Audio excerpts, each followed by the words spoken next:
mo yon? Abay, gusto ko yon. Guys, as in guys, hindi ito biro. Nakikita mo ba yan? Kaya mo bang lumambitin sa napakataas na observatory habang sa likod mo ay isang napakalalim na bangin?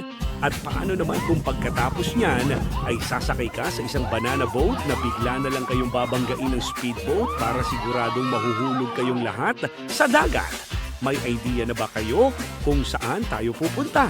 Isang lugar na halos magkakapareho ang disenyo ng mga bahay, may napakagandang tanawin ng dagat, may thrilling adventures at punong-puno ng mga alaalang hindi mo malilimutan. Kung handa na kayo, tara samahan ninyo ako sa isa na namang unforgettable summer adventure dito sa South Korea. Mula rito sa Changwon Migrant Center sa Gyeongsangnam-do, South Korea, dumating kami ng maaga upang kunin ang aming uniform. Yes, tama ang narinig ninyo. Napili kami sa limitadong bilang ng mga migrant workers na makakasama sa taon ng summer tour na inihahanda ng Changwon Migrant Center. Isa itong napakagandang pagkakataon para makapag-relax, makakilala ng mga bagong kaibigan mula sa iba't ibang bansa at higit sa lahat, makapaglibot sa ilan sa pinakamagagandang tourist destination sa Gyeongsangnam-do. Matapos namin kunin ang aming mga ID at uniform, isinuot na namin ang mga ito at naghanda ng sumakay sa bus. At alam nyo ba, hindi lang pala isang bus ang kasama namin. 4 na bus ang bumiyahe ngayong araw na puno ng iba't ibang lahi at nasyonalidad. Nakakatuwang makita na kahit magkakaiba kami ng wika at kultura, iisa lang ang aming layunin ang magkaroon ng isang masayang summer experience.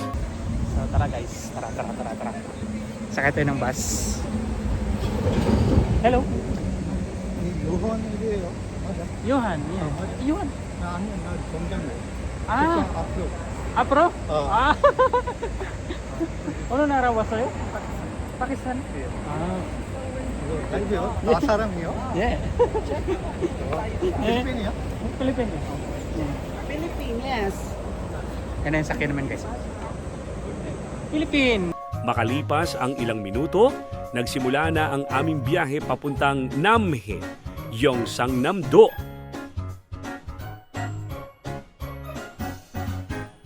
Yan guys, sakay na kami. Dito na kami sa bus. Katabi ko si Baywawi.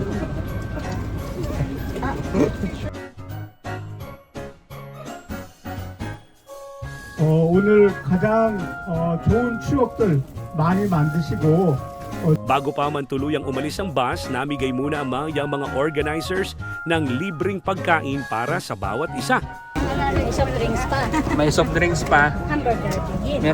Meron pa gidya, may ara pa gidya hamburger. Ito pa. Ayan. May t-shirt na. May kwintas pa. May kwintas pa kami ng gold. Diba?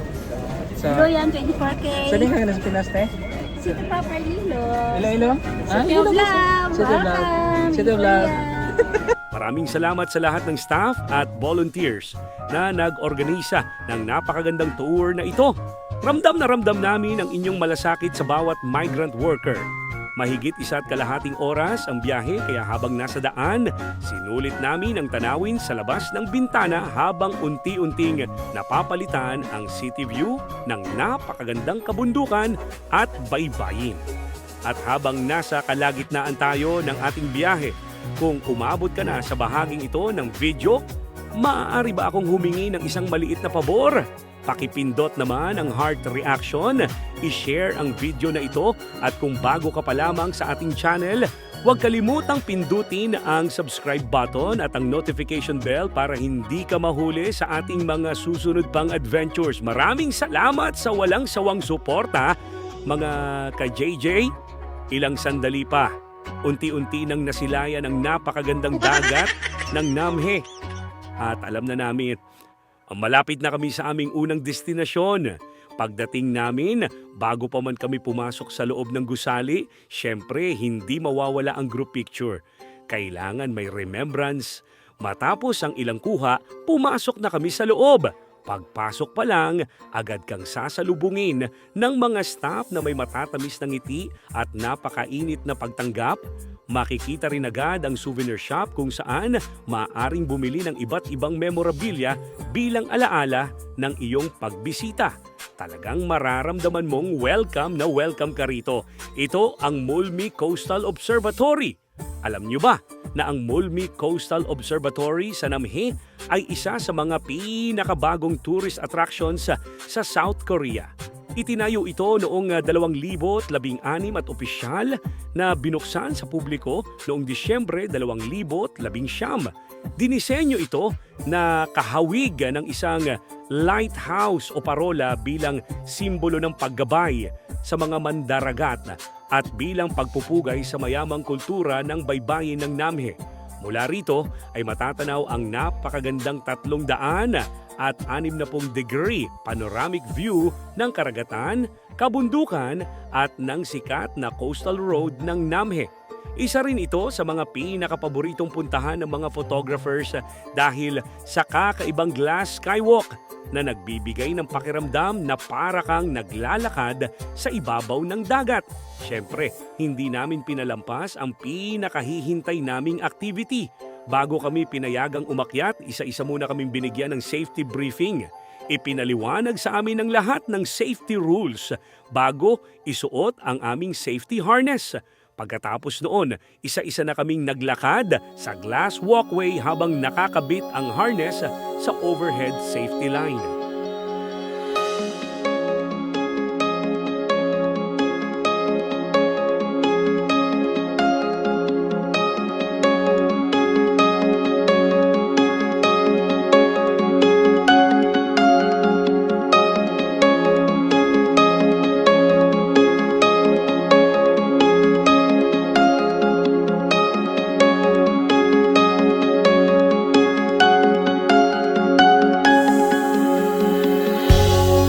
Makarating kami sa pinakadulong bahagi.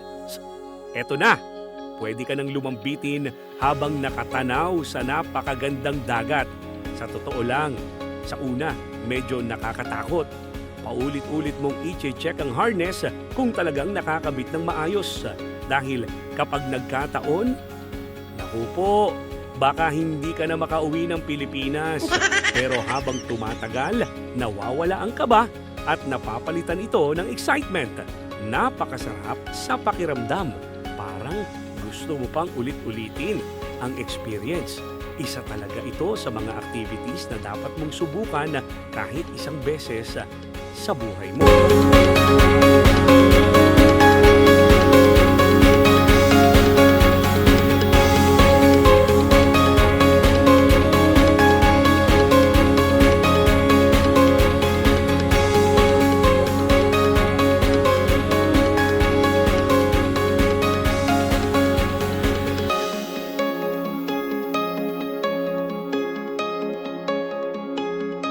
Pagkatapos ng adrenaline-filled activity, dumating na ang oras ng tanghalian. Eksaktong 12:00 ng tanghali ay nagtungo kami sa dining area. Isa-isa kaming pumila para kumuha ng pagkain. At dito, bawal ang mahiyain! Kumuha ka lang ng sapat na pagkain basta siguraduhin mong mauubos mo ito. Habang kumakain, makikita mo ang saya sa mukha ng bawat isa. At higit sa lahat, nagpasalamat kami sa Panginoon sa masaganang biyayang ipinagkaloob niya sa araw na ito. Matapos kumain, naglakad-lakad muna kami sa napakagandang garden sa likod ng observatory. Habang naglalakad, mapapansin mo ang kakaibang rock formations na lalong pinaganda ng napakalinaw na dagat bilang background.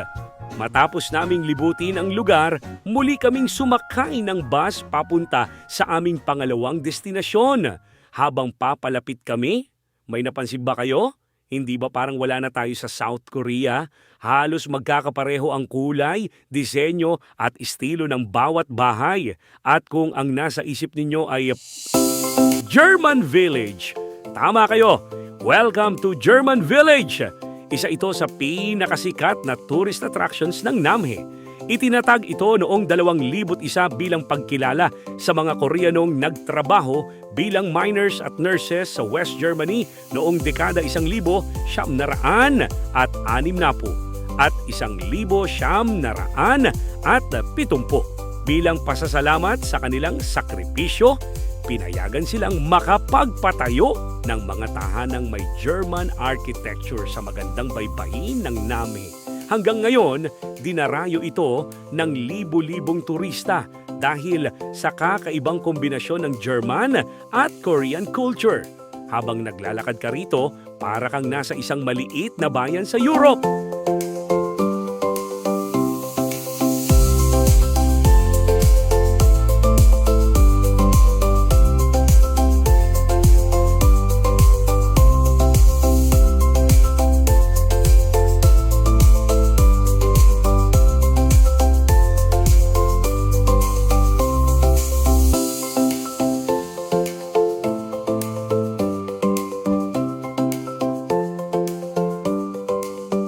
Matapos naming libutin ang German Village, ito na ang pinakahihintay ng lahat, banana boat. Bago kami sumakay, muli kaming binigyan ng safety orientation. Sinigurado nilang maayos ang pagkakasuot ng bawat isa ng life jacket. Pagkatapos, game na! Isa-isa kaming sumakay sa banana boat habang umaandar ang speedboat. Unti-unti nang bumibilis ang takbo at bigla, boom! Malalakas na liko, malalakas na hampas ng alon, sigawan, tawanan, at halos mahulog na kaming lahat sa dagat. Talagang sulit ang bawat segundo. Hindi mo mapipigilang sumigaw sa sobrang saya. Alam nyo ba na nagsimulang sumikat ang banana boat sa South Korea noong dekada 1900 at 1970 kasabay ng pag-unlad ng marine tourism. Tinawag itong banana boat dahil kahawig ito ng isang malaking saging. Hinahatak ito ng speedboat upang maranasan ng mga turista ang excitement habang tinatahak ang malinis na karagatan ng Nami. Sa kasalukuyan, isa na ito sa pinakapaboritong summer activities ng mga lokal at dayuhang turista.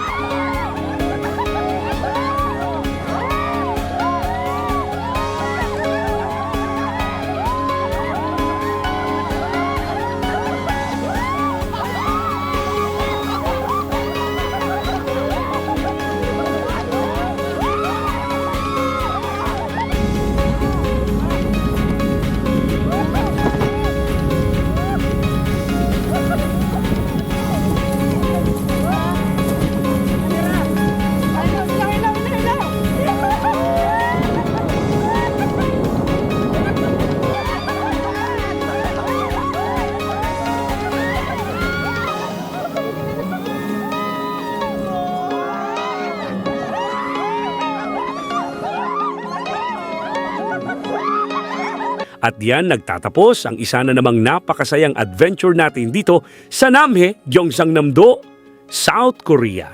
Maraming salamat sa inyong pagsama mula umpisa hanggang dulo.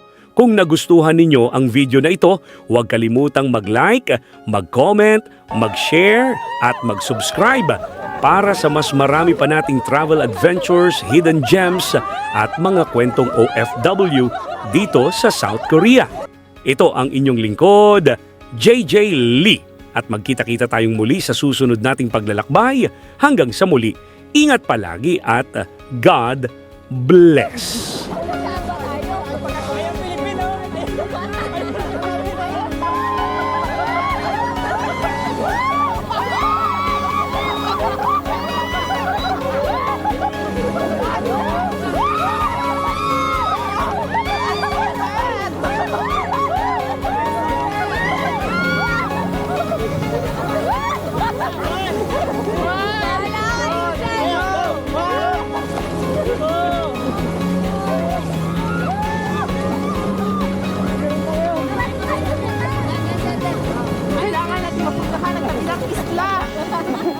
Ang si Moana! Yes, wala ba? Wala!